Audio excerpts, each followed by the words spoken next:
All right, the first thing you're gonna do is take your peanut butter cups, which yes, my child did sneak some, and put them in the freezer for 30 minutes to get hard. All right, I took them out of the freezer and unwrapped them all, and now I'm cutting them into quarters. So I got my cream cheese, mostly softened. Wow, that could have taken out my toe.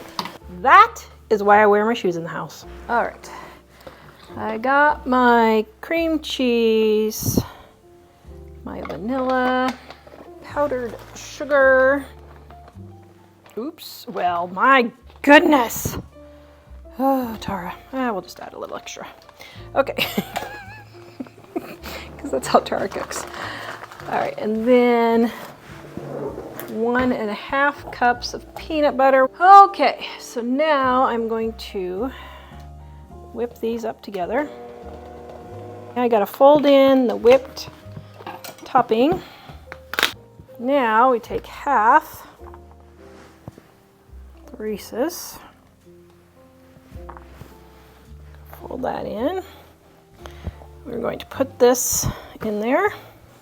Holy macaroni, this makes a lot. It's going to be a very tall cheesecake. How big of a pan did she use? Oops, I used the wrong pan. It was supposed to be a springform pan.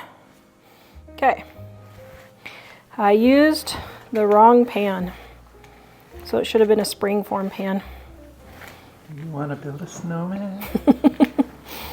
Well, Looks like a... Actually, it's not too bad. You can keep it all in there? I think so, why not? Looks like a coconut cream pie. Now we're gonna put this in the refrigerator and let it set for a few hours, a couple of hours, and then we are going to, I mean, it says refrigerate 4 hours, so we'll probably do it overnight and just come back tomorrow.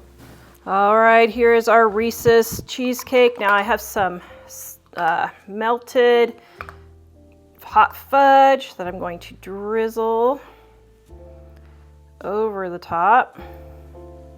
We have our chopped up Reese's. I'm gonna pile a few in the center, and then we're gonna put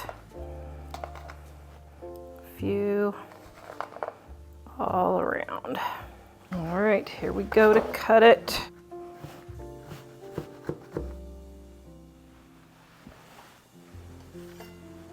Oh, that looks delicious.